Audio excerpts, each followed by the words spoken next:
Coach Prime and the CU Buffs on ESPN April 22nd for the Black and Gold Spring Game. This is so exciting. Georgia, the back-to-back national champs, relegated to ESPN2. If that doesn't speak to you about the draw of this program right now, I don't know what does. Again, thanks for checking out my video. I'm David. I like to talk Buffs, CU football, Coach Prime, Deion Sanders, really anything to do with the university. Thanks for checking out my channel. We have a lot to cover today. Of course, the first thing is Colorado being on ESPN. Now, I remember there was a couple months ago an article that came out that was saying CU's having a hard time pulling their weight in media negotiations. This just blows that out of the water. Yes, 6 months ago you could say that. But ever since Coach Prime has been here now, it's a whole new brand.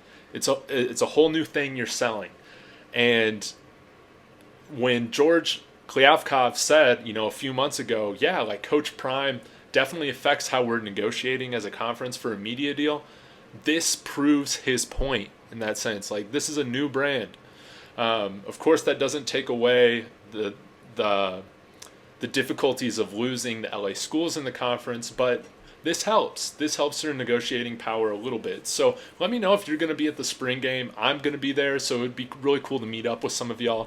But this kind of gets me wanting to talk about the other news going on, and that's been, again, I thought I wouldn't touch on this, but it's just so exciting, with the Pac-12 and Big-12. Let's explore that a little bit. Now, of course, a lot of the news that we've heard over the last couple months has been, okay, Four Corner schools, some of these other schools are talking to the Big 12. Of course, Oregon and Washington, we know that they probably want to go to the Big 10, which makes sense. I think any school right now in the Pac-12 or really any of these bottom three Power 5 conferences would take an invite immediately to the Big 10 or SEC, but that's just where we're at right now. Now, I think you got to read between the lines on both things, on some of the pieces that are more negative towards the outlook of the conference or more positive. I know that, Canzano and some other Pac-12 based people have put out saying, that they have sources saying that this will, blow the Big 12 out of the water with their deal. I don't think I buy that. Again, what I've been saying is I expect it to kind of be around that $30 million range. We'll see if I'm right or wrong on that, but I don't think you can go too far either way. Again, you got to look at the last deal that was done, which was the Big 12. If you're just looking based on evidence, my idea is that it will probably be a similar deal since that was the most recent one done. So we'll just have to see, but we did have the Utah AD come out and say that a lot of these Big 12 rumors are, it's a lot of baloney. We've had Arizona and ASU. I think it was the presidents that have come out and said that they are committed to the conference. They believe it's in a stable and strong position. They expect the media deal to be around or over what the Big 12 has, and it was very interesting hearing the AD the president from the University of Arizona talk about the conference, because he also kind of hedged his bets a little bit, saying, I do like these things about the Big 12. I do like, these certain schools. I do like that they value basketball and they're trying to kind of redo what's going on there. Again, I don't really think you can read too much into it, whether you're on the president or athletic director side, or if you're on the Big 12 side. You're not doing your job if you're not trying to have these conversations. Now, do I think that these conversations have happened with schools between the Big 12 and the Four Corner schools? Yeah. I'm sure there have been conversations had.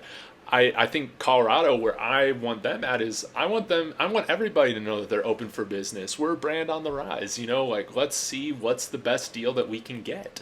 Now, again, I will stay true to kind of my belief is I think that right now is not the right time to leave from the information that I feel like we know. But again, that could change with new information, just like the president of Arizona said yesterday.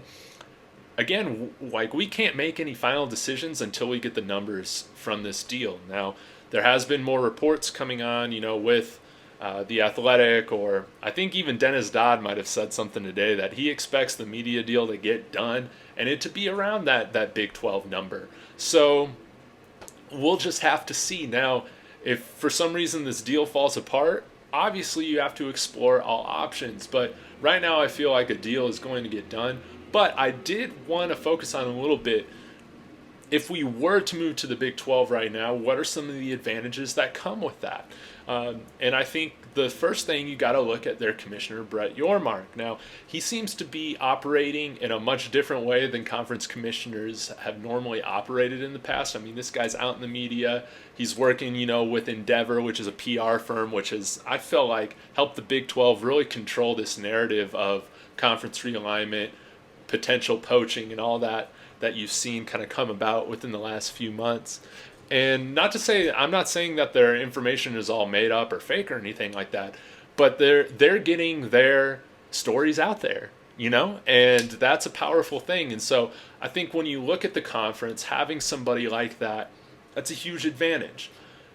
On the flip side, with where the Pac-12 has been until Kliavkoff came here, you had Larry Scott, which of course pitched this innovative idea to the conference of, hey, the Pac-12 network, this is going to, put us on that top level when it comes to media money and all that. And then the guy couldn't even get the Pac-12 network on cable or DirecTV, and it was just a huge issue. You had to pay extra for it. It was just a mess. And so those potential profits were never realized. And there's something about Brett Yormark that you have to like his aggressiveness. You have to like his ideas to think about things differently. Looking at unbundling basketball media money from football. They have a great basketball conference, especially with Houston coming in. That's a big deal. And you have, I think with Big 12, that's definitely, if not the strongest, one of the strongest basketball conferences in the nation right now. So I think that is good. I think also when you look at the stability, that is great. There haven't been any rumors about Big 12 schools leaving for other conferences. And I think you have to credit Brett Yormark for holding that conference together. The other thing from a Colorado side, it would be nice. My personal preference is that we would play some of these schools in Texas. That's also why I like the idea of SMU coming to the Pac-12. It's because being from Texas, I want to see my Buffs play in Texas. So seeing them play TCU, Texas Tech, or having an old Big 12 rivalry kind of renewed with Kansas State, all of that I think could be really cool. Having a rivalry next door with BYU is something that would be cool.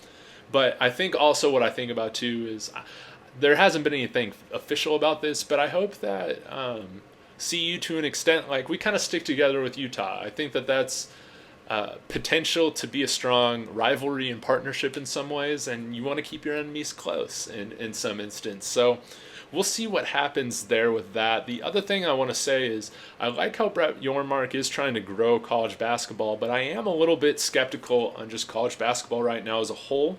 I like the idea of what he's trying to do with it and feeling like there's unrealized profits there. I think that's the kind of thinking that you want from your commissioner, but I think that there are some things, I don't know, maybe you guys can prove me wrong, but I'm a bigger college football fan than I am college basketball. I mean, I don't watch any regular season college basketball for the most part. I'll watch a little bit more with CU next year because they're bringing in a top recruit, Cody Williams, but most people don't watch college basketball until March Madness till right now. So I think there are some things with the game that you got to fix from my perspective. I mean, the whole two halves thing is kind of weird. No other level of basketball does that. Just break it up into 4 quarters. You do a long timeout around the 10-minute mark anyway of those halves. Break it up into quarters. Do the 6 fouls instead of 5 like the NBA. Keep your top players in the game. And bring the shot clock down from 30 seconds to 24. Speed up the game a little bit. I also hate the possession arrow. It feels so gimmicky. If there's a jump ball, just have a jump ball. So I want to know your thoughts on kind of the future of college basketball. I think right now, before we see that sport really grow like the NBA has, there need to be some philosophical and fundamental changes within how the game is played. So, overall, I think that there are some advantages that if things were to happen to move towards the Big 12, I think that's great. I think, of course, just like I've spoke on other videos, there are disadvantages to leaving right now. And again, like I think the ASU president or AD said this, is we're not going to leave if for a few $1 million more if that's the case, and because then you got to pay exit fees and all of that. But if something disastrous happens, of course, CU needs to be open on all fronts to see what kind of deal they can get. But I'm very interested to see what happens. Of course, I believe the Big 12 has Fox and ESPN as partners, which is great. And then roughly about half their games will be on ESPN Plus as well. So that's streaming, but a widely adopted streaming platform. I think with what you've seen right now in terms of the rumors with ESPN and Amazon being the main players for the Pac-12, I'm kind of wondering, I really don't know if there'll be much difference in terms of exposure outside of maybe the game or two that Amazon has. And we'll just have to see how that plays out. Again, I'm very excited to see. Hopefully this will be done soon. But big takeaways from here is that Colorado is on the rise. If Colorado isn't in position to get what they should in terms of a media deal this cycle, I think they're in strong position to make that jump in the next cycle. And I'm sure there's going to be a lot of news coming up whenever this next deal is set to expire. So let me know your thoughts in the comments. Appreciate it if you hit that like, that subscribe. That helps boost this out to other Buffs fans, Coach Prime fans. And I'll catch y'all later.